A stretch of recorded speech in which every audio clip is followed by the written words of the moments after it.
বরং এটাকে চরম ধৃষ্টতাপূর্ণ একটা প্রস্তাবনা বলে আমরা চিহ্নিত করেছি। এটার যে মূল ভিত্তিগুলো সেটাই প্রথমত সরাসরি ইসলামের যে শাশ্বত বিধান আল্লাহর কোরআনের সাথে সরাসরি সাংঘর্ষিক, শুধু সাংঘর্ষিক নয় বরং কোরআনকে কটাক্ষকারী, কটাক্ষপূর্ণ প্রস্তাবনা। নারী সংস্কার কমিশন যে প্রস্তাবনা উপস্থাপন করেছে, পেশ করেছে, সেটার ব্যাপারে আমাদের অবস্থান তো একেবারেই পরিষ্কার। সেই কমিশনের যে প্রতিবেদন আমরা আগাগোড়া সেটা পর্যবেক্ষণ করেছি, অ্যানালাইসিস করেছি। এটার সব পুরোটাই আমাদের কাছে প্রত্যাখ্যানযোগ্য মনে হয়েছে। শুধু তাই না, বরং এটাকে চরম ধৃষ্টতাপূর্ণ একটা প্রস্তাবনা বলে আমরা চিহ্নিত করেছি। এই জন্য আমরা প্রায় সবগুলো ইসলামী সংগঠনের পক্ষ থেকে অভিন্ন ভাষায় এটার প্রতিবাদও জানানো হয়েছে। এবং শুধু প্রস্তাবনা নয়, বরং এই জাতীয় প্রস্তাবনা উপস্থাপন করার দায়ে এই কমিশনকেও বাতিল করার আমরা জোর দাবি জানাচ্ছি। তো এই হলো আমাদের অবস্থান পরিষ্কারী বিষয়ে। এই প্রতিবেদনটার বিরোধিতা এই জন্য করছি যে এই প্রতিবেদনটা আদ্যপান্ত সম্পূর্ণটাই এটার যে মূল ভিত্তিগুলো সেটাই প্রথমত সরাসরি ইসলামের যে শাশ্বত বিধান আল্লাহর কোরআনের সাথে সরাসরি সাংঘর্ষিক, শুধু সাংঘর্ষিক নয় বরং কোরআনকে কটাক্ষকারী, কটাক্ষপূর্ণ প্রস্তাবনা।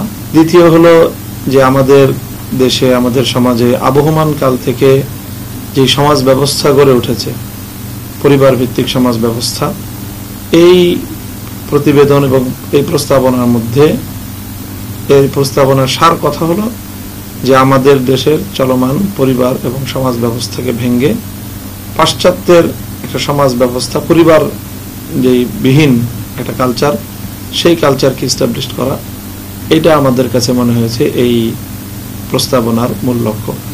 এই প্রস্তাবনার আরেকটা মূল লক্ষ্য মনে হয়েছে যে তারা এখানে বাংলাদেশে LGBTQ এর একটা পরিবেশ সমকামিতার বৈধতা দেওয়ার একটা পরিবেশ সৃষ্টি করতে চায়। আর তাছাড়া এই প্রস্তাবনার মাধ্যমে বাংলাদেশের নারী সমাজকে একেবারে সম্পূর্ণ বেরেল্লাপনার দিকে ধাবিত করার, এই যে যৌন কর্মকে উৎসাহিত করা এবং এই পতিতাবৃত্তিকে বৈধতা দেওয়া, উৎসাহিত করা, পৃষ্ঠপোষকতা দেওয়ার একটা ঘৃণ্য মানসিকতা এই প্রতিবেদনে আমাদের কাছে প্রস্ফুটিত হয়েছে। এখানে শুধু উত্তরাধিকার আইন নিয়েই যে বিতর্ক সেটা নয়, এটা একটা পার্ট। যে উত্তরাধিকার আইনের ক্ষেত্রে তারা নারী পুরুষে সমান অধিকারের প্রস্তাবনা দিয়েছে বা সমান অংশের প্রস্তাবনা দিয়েছে, এটা একটা অসম্পূর্ণ প্রস্তাবনা। কারণ হলো যে আসলে সমাজ ব্যবস্থার সম্পদ আর্ন হওয়া বা সম্পদের অংশ পাওয়া, এটার সাথে আরো অনেকগুলি বিষয় সম্পৃক্ত।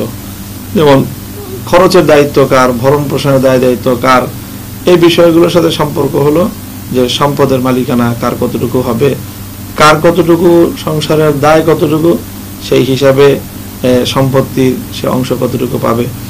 কাজেই এক্ষেত্রে তারা শুধুমাত্র একচোখ নীতি, এক দেশ দর্শন নীতি অবলম্বন করেছে। একটা দিক তারা লক্ষ্য করেছে যে আগামী মূল কথা হলো যে এখানে শুধুমাত্র উত্তরাধিকার সম্পত্তির বিষয়টাই একমাত্র বিষয় না, এখানে এই বিষয়টাও আছে। তাছাড়া পরিবার বিবাহ বিচ্ছেদ, ভরণ পোষণ, সন্তানের লালন পালন, এই জাতীয় বিষয়গুলো, এই সবগুলি বিষয় তারা বিবাহের ক্ষেত্রে সব ধর্মাবলম্বীদের জন্য অভিন্ন আইনের প্রস্তাবনা করেছে। অর্থাৎ সব ধর্মাবলম্বীদের একই বিধানে, একই নিয়মে, একই আইনে বিবাহ হবে। তো বিবাহ বন্ধন এটা তো আসলে শুধুমাত্র রাষ্ট্রীয় বা সামাজিক কোনো বিষয় নয়, এটা স্পষ্ট একটা ধর্মীয় বিষয়। এবং সেই ধর্মীয় ভাবে বিবাহের বন্ধনের একটা পদ্ধতি রয়েছে এবং সেই বিবাহ বন্ধন ছিন্ন হওয়ারও একটা পদ্ধতি রয়েছে।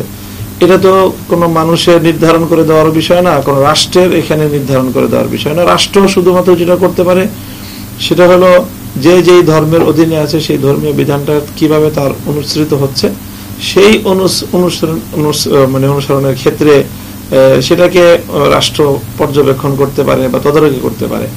বিশেষ করে ইসলামের বিষয়ে, ইসলামের বিধানগুলো তো একেবারেই কংক্রিট, যে এখানে সরাসরি আল্লাহর কোরআনে এই বিষয়গুলি স্পষ্টভাবে বর্ণিত। বিশেষ করে উত্তরাধিকার সম্পত্তির ক্ষেত্রে এটা কিন্তু কোরআনের আয়াতে পরিষ্কার করে বলা যে কিভাবে বন্টন হবে।